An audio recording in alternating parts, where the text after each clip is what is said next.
The Influencer's Edge is brought to you by the Rapid Sales Accelerator. If you're ready to skyrocket your sales by 30% or more in just 90 days, then you need to claim your free training right now.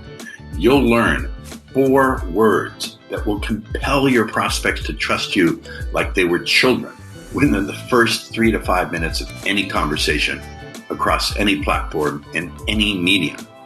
You'll learn how to give your prospects objection amnesia, to crush objections like, I need to talk to my spouse, or I need more time to think it over, or it's too expensive. If you'd like to claim your free training now, go to www.paulrossbook.com. Do it before your competition does it, now. Welcome to the Influencer's Edge. This is the place where you come to get the latest breakthroughs, cutting-edge insights, tools, and techniques to leapfrog over the pack in sales, persuasion, and influence. Be sure you visit our website at www.theinfluencersedge.com. And while you're there, subscribe to us via your favorite network. Now sit back, tune in, and enjoy today's episode. Welcome back to the Influencer's Edge. This is the show that colors outside the lines, disconnects the dots, and thinks outside the box. Thank you, ladies and gentlemen, for making this ranked top 10% globally. I don't know how we do that because we don't do SEO. We don't do paid ads. We don't really promote. I guess it's the quality of the guests, and I think today will be no exception to that. Our guest today is Jeffrey Van Dyke. Say hi to all the dozen influencers. Say hi all the dozen people who are watching this thing. My favorite people. All right. So I did tell Jeffrey, ladies and gentlemen, that this is a pretty irreverent podcast and we don't take ourselves too seriously, or at least I don't take myself seriously. Jeffrey has his little dog with him, or his partner's dog. Can you show us the dog? This is Tucker, everybody. Hello, Tucker. What a sweet little face. Yeah. What's his favorite treat? You know what? He loves carrots and apples and broccoli stems. That's a weird dog. I know. All right, let's give you your short bio. We'll give out your bio. And if you're a regular listener to the show, you know I never get through the bios. Forward-thinking founders and visionary leaders. Everyone uses the word visionary. Oy vey is this word like energy, synchronicity. What do you mean? What is Jeffrey Van Dyke? Jeffrey Van Dyke in Los Angeles, California. What in the name of Sam Hill and Diocletian's beard do you mean? By visionary. Wait for it. Visionary. The folks that I work with, they're all inspired by something bigger than them. And it's, when inspiration strikes and people go, holy shit, I've never seen that before. I've never had that idea before. I've never seen what can happen in this industry so clearly now that this intersection has been made in my consciousness, right? And something inside of them locks into place and said, I've got to do that. Even if I've built this company or built this or done this other thing for 20, 30 years, I now am clear that this is my next path. And whatever that happens, it's always something that's evolutionary in their industry. Something What does that mean? Did you say revolutionary? Yeah. Revolutionary or evolutionary? Yeah, evolutionary. What does that mean? It's a next step. It's a different direction. So I have a guy that came to me, a real estate developer out of DC, and he said, I know this is going to sound crazy, but I keep hearing this message in his inner consciousness. There's a new way to do real estate that will help people essentially self-actualize, to help them become better people. And I don't know what the hell this means. I don't know what to do with it. And he was a traditional real estate developer, big apartment buildings in urban areas, right? We got them in San Diego. They're building everywhere. Yeah, of course. They're here as well. And so when we followed that impulse, it showed us a whole new way to develop residential real estate that helps people just by living there be better people. And What, so, waterfalls and meditation centers and yeah, essentially. So 24-hour chanting and what it is he's used everything known about the living environment and how it affects our biology, our physiology, and helps improve it, and built it into the buildings. So, for example, biophilia, biomimicry, right? How plants impact our physiology, and how to incorporate those so they're sure. not sterile buildings. Even something a bit more esoteric, like we worked with this professor at the University of Oregon who studied sacred geometry, basically shapes in nature and how they affect our subtle nervous system. And we Right. worked with a textile company to build carpets that are in the hallways using these shapes. So the moment you're walking down the hallway towards your apartment building, it's always already working on you. And those are just two little examples of the myriad of things that are built into these buildings. Zowie, so how do you take that? So how do you take one of the things that's always fascinated me, Jeffrey, is how you take an idea and you translate that idea into a physical reality. Here's a terrible example, horrible example, but the idea for nuclear fission and to build a bomb, that took a lot of concept. Someone had to conceptualize it, come up with the equations, E equal mc squared and other stuff. Someone then had to be a visionary. Someone had to put together a team. And Yeah. 5 years later, they had a horrible device. It's a terrible example, but that whole process of taking a vision and making it into an actual physical, tangible reality that affects people's psyche on a nonverbal and almost undetectable level. Is it indetectable or undetectable? It doesn't matter. That's really a piece of engineering. It's engineering an atmosphere that in turn engineers emotions and states of mind. That's really an amazing thing. Yeah. Yeah.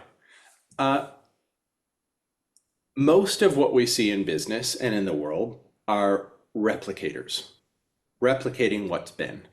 Right. And that's not necessarily a bad thing, right? We need a lot, like, I probably don't want a visionary attorney to do my will and trust, right? I No. want a replicator, a good one, right? But that's most of what we see in the world are replicators. And so most of the examples we have to build businesses are based on replication. Most of the trainings and mentorship we have for businesses are built by replicators for replicators. So it's a really different path when you're following some inner impulse. It requires people to be really, really true to what's unseen before it becomes remotely clear, and the picture comes into form and we go, oh, I start to see what this thing might be. So with my client Peter, right? I have this process where I have them tap into the life force of the inspired idea and Oh, essentially whoa, whoa, whoa, whoa, whoa. Let's take that. slow Let's down, slow your roll.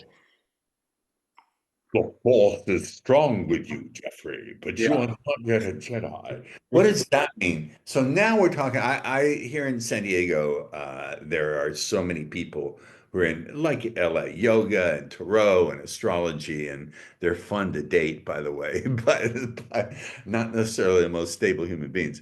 Yeah. What do you mean by, you see how we're not doing the bio? What do you mean by All life? good. What do you mean by life force? I think that every creative impulse has energy to it, or life force, same word to me.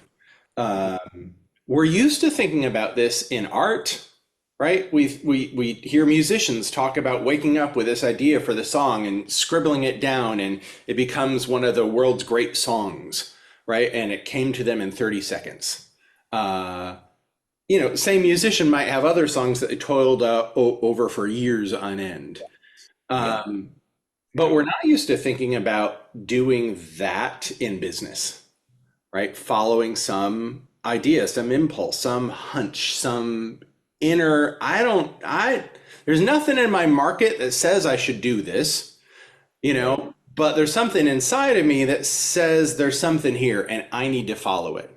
A So, little, I'm sorry, a little bit about this, and forgive me for being interruptive, I think in a creative way. I was reading a book called The Scout Mindset. I don't know hmm, if you know this book by Julia something. Very, very brilliant book. I recommend it to all my viewers and listeners. Wonderful book.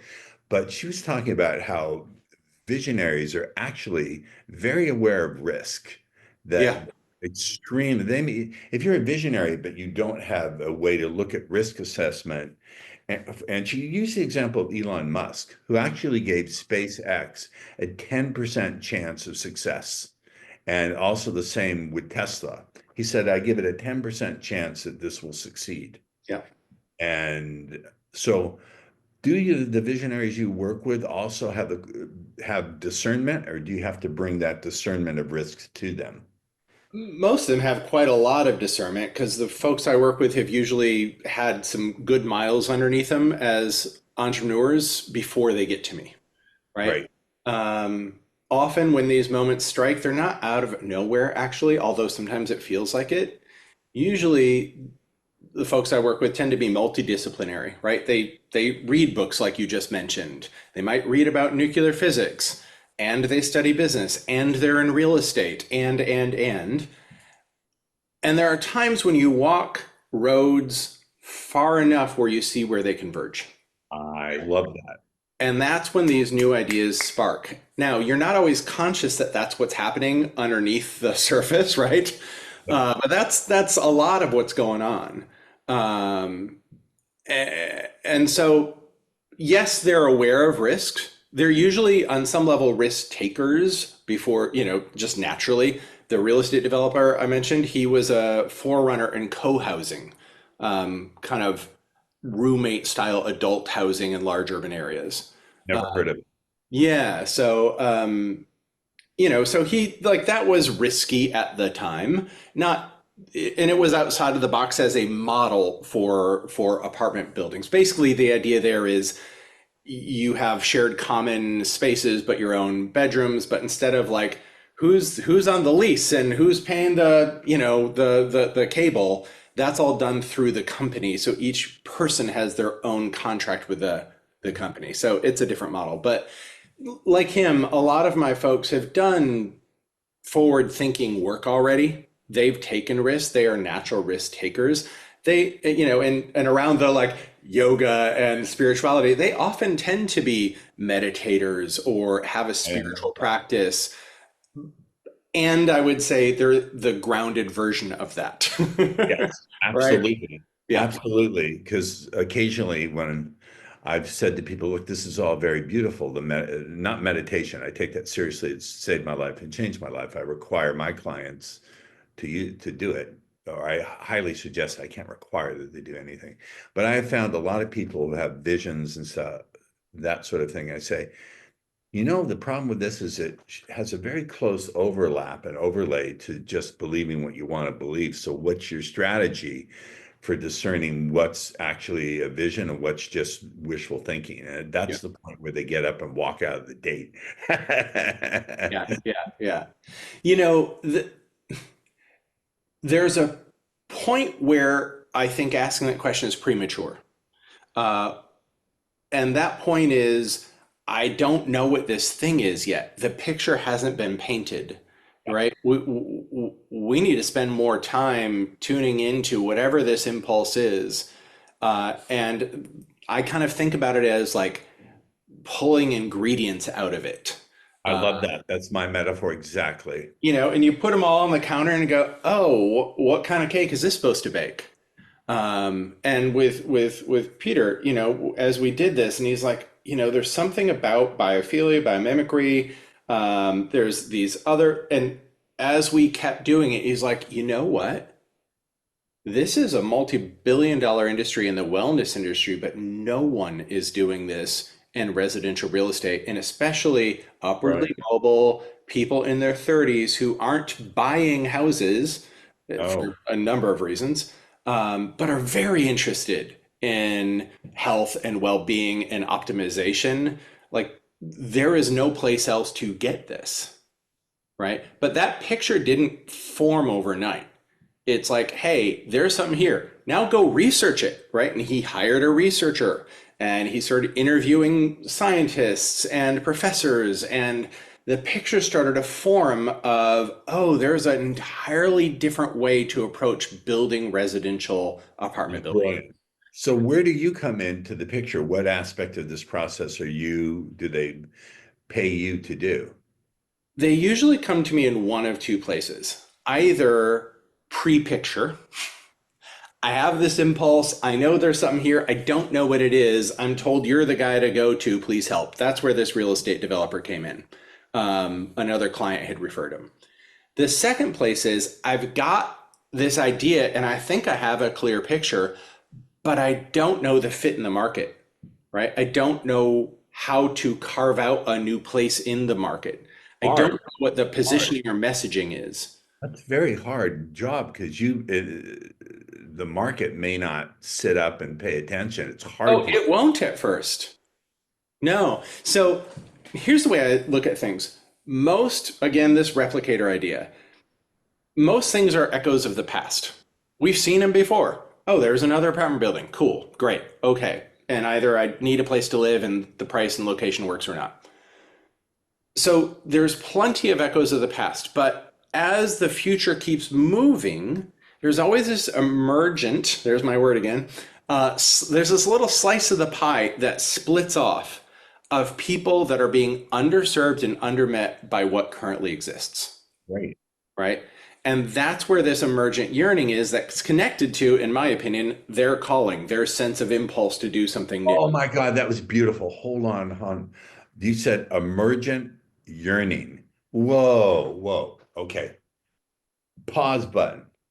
That's beautiful. That's going to stick with me for the rest of my life. Emergent yearning. Wow.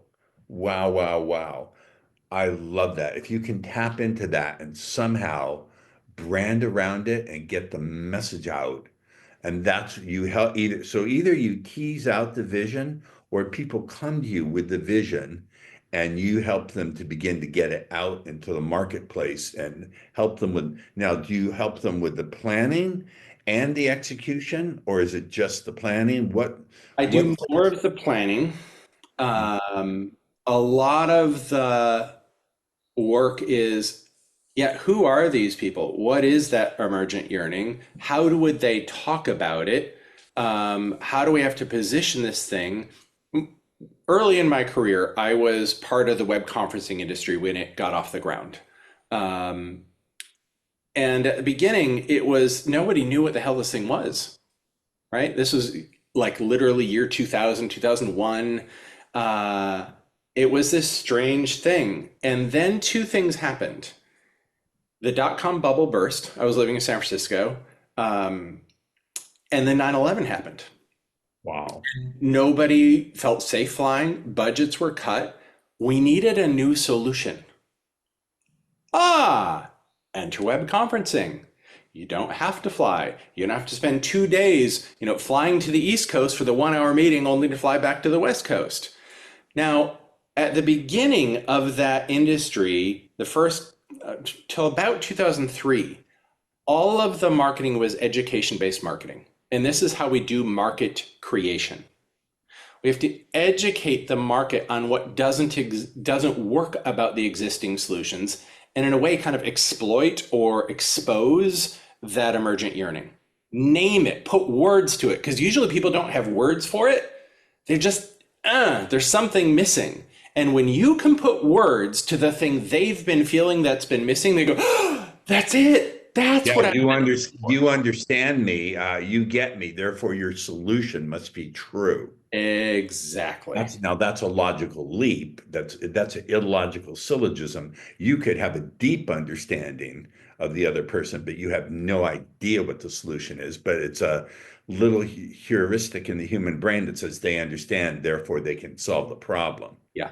Now, if you can follow it up, obviously, with a valuable solution that actually meets the need, then we're off and running.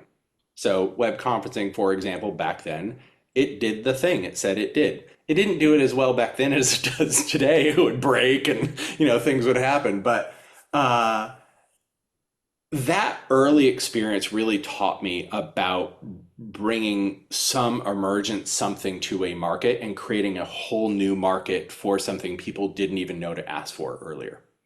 And that's, I call the work innovating the invisible, because it is about bringing the frequency into form. It is about bringing new ideas into markets and creating new markets for things that people want but don't know to ask for yet.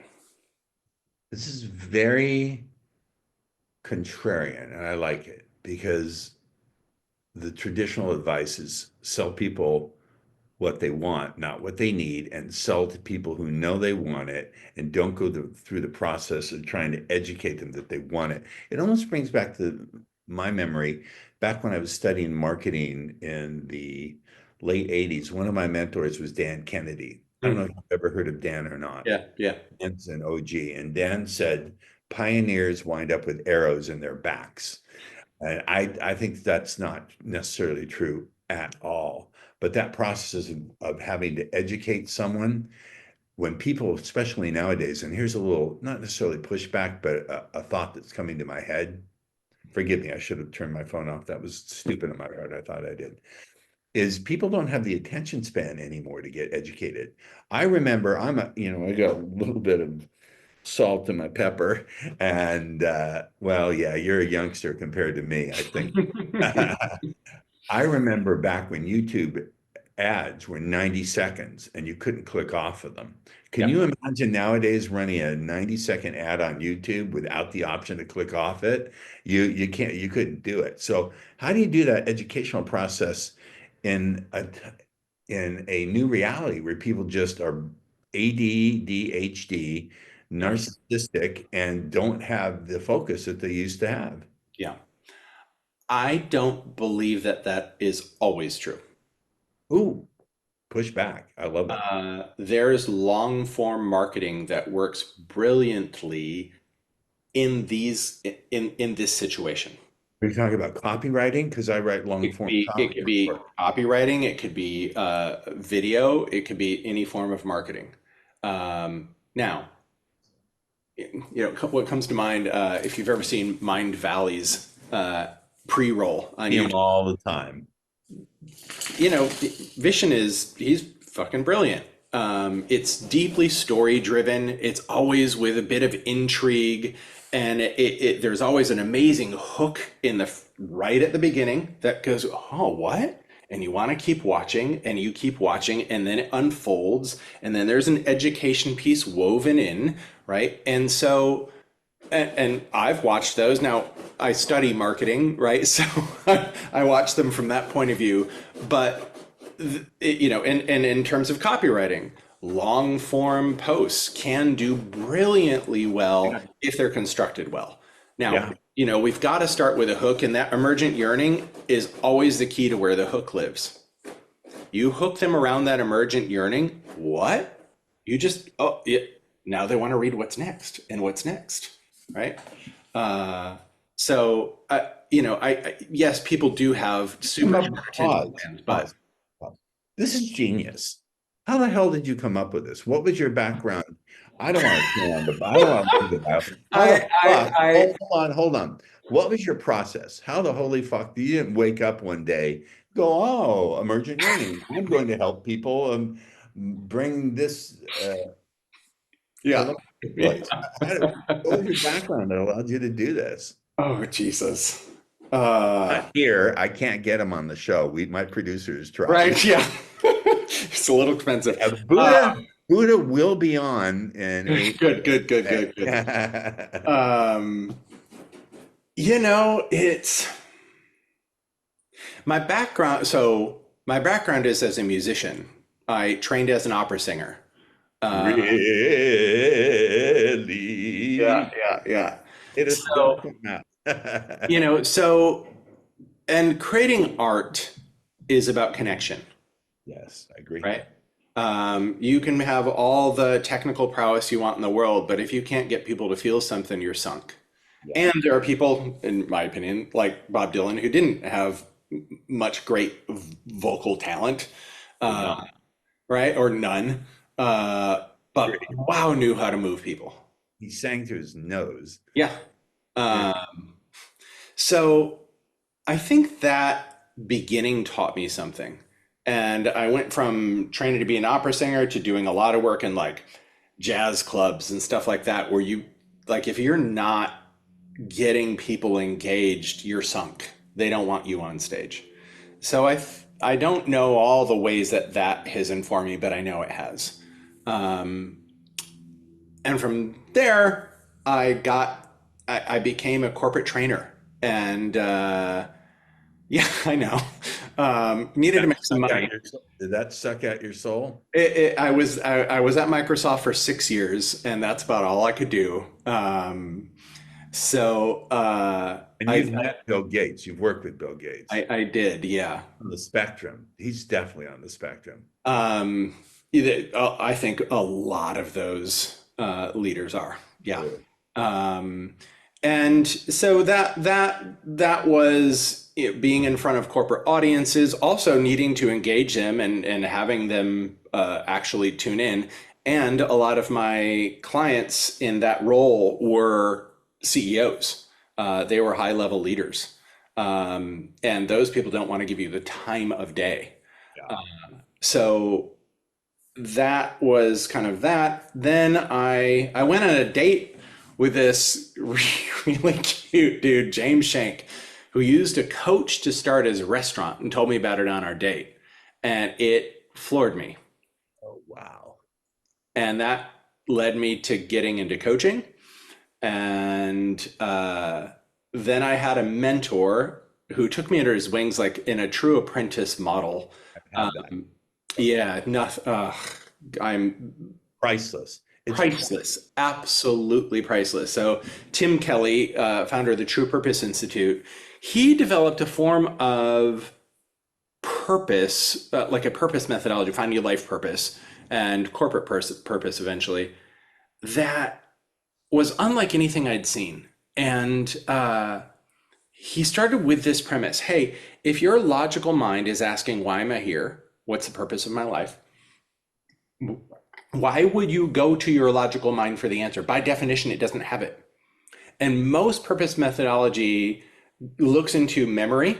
You know, when were you most alive and what was going on? Or imagination. If you had a year left to live, what would you do and why? And he said, what if there was something you could tap into that already knew your purpose, and you could just ask it and essentially download the purpose, right? And in his system, he calls it your trusted source. Now, I love that because it is agnostic to people's belief system. So we've done this work with people that are atheists. We've done it with people who from any number of religion. We started a company in Israel, another one in Colombia. We've done it in different places. And that system, and you'll appreciate this with your NLP background, has one additional piece that really makes the work sing, which is it does this permission from what we call permission from the ego, which is, what are your doubts, fears, worries, and concerns about finding and living your purpose? Let's clear those out before we attempt to access this so wisdom. it's almost, or it is a therapeutic process. Yeah. And so, oh, well, there's a part of me that's scared I'll not get it right, that I'll suck at it, that I'll have to move to Calcutta. Okay, let's clear those out, make peace with those parts of the psyche. And that part of the technology actually allows people who've, like, people are like, I don't know, I've never connected to some inner wisdom. And you bring them through these processes and they're like, holy shit. They have to be pretty damn motivated to if you can Of get course. a hard-nosed CEO to go through that process, you do. And we do, because there are CEOs that hit the wall and they're like, what the fuck am I doing? I have all the toys, I have the boat, I have the, or I now have the divorce and I've now been ousted from my company and right. So Either end of the spectrum, they're going to come to you. yeah, so I did that for a number of years. I was the first person he trained in his work. I developed his training methodology with him. And then I went and created a company with another woman who was a online platform building expert. What are you known for? Who knows you? All the stuff we do in marketing. And over time, I started to talk about two roads you travel and you see where they converge. I started to see ways to get inside of people's psyches to understand what they've been really hungry for in their life that they, right? Uh, So I'll give you this little story. We would work with clients and develop a brand, and sometimes they'd freak out and because they'd like, oh shit, this could be a multi-million dollar brand. And we're like, yeah, it could be. And then they'd freak out, right? And so I would do. I'm trained in different parts with work methodologies. Like what? So am I. With Hal and Sidra Stone. Yeah. So so I'd work with different parts of the psyche that were fearful of power, of success, and visibility, right? And what I started to see is that their core wounds at a pattern level showed up in the yearning and the emergent hunger of their ideal market. Whoa, pause. If I get your process, you look at the core wounds of the person who's got this vision, and that informs you of what the core wounds are in the people who you need to market to, and that in turn informs the marketing. Yeah. I am smart. See, I got beat up a You lot. got it. You got that quick. I'll give you a quick example. I worked with, this is years ago. I worked with By this. the way, we're past our 30 minutes, but we're going to keep going if you've got All right. I'm good. Worked with this consultant a number of years ago up in the Bay Area. Very successful, but only via inbound leads. He wasn't differentiated in his market. And this is before I've doing what I'm doing now, the innovating the invisible market creation work. But back when I was doing more the client definition work, he came to me. We did this intake that I developed, and the pattern was super clear. Like, boom. It was, he was given up for adoption. His wife left him for his business partner. Betrayal, betrayal, betrayal, betrayal.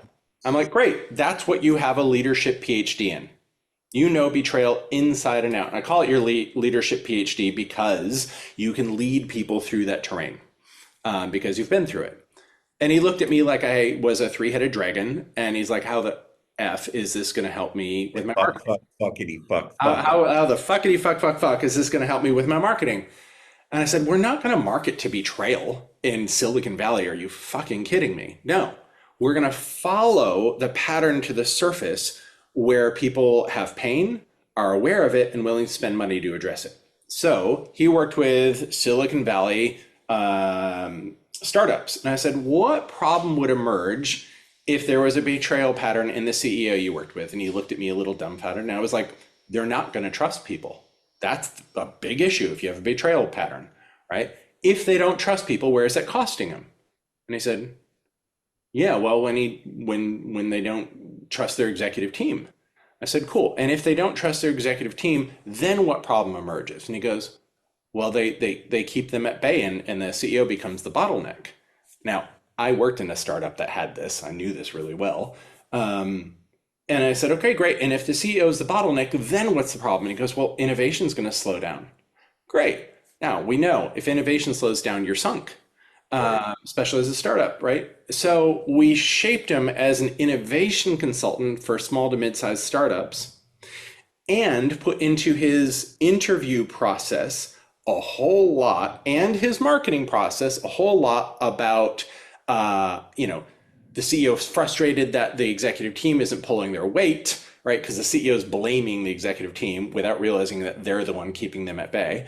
So we're capitalizing on that to have the CEO goes, yeah, that's right. And then when he takes on a potential gig, he interviews the CEO and the executive team to see, oh, is this an aspect, the unseen aspect of why they haven't gotten ahead in the way they hope to so far, where traditional business support, innovative support, traditional consulting would never touch that material, right? Now, he also has the chops for the traditional consulting, and now he's got this secret thing in his back pocket that, for the right client, catapults them in massive ways.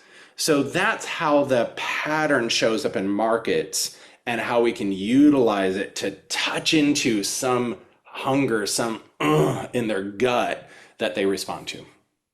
I think this is absolutely genius. It's beautiful. And I would like to offer you a reflection and an insight that at your heart, in your heart, you're a healer. Yeah, Are you aware of that? very much. Self of the healer. I know because I'm a healer who acts like an asshole, or maybe I am an asshole who fakes being a healer, but I don't see you as an asshole. I just see you as a healer who's a genius as well. We've come to the end of our time, Jeffrey, and I barely got into the bio. I promise.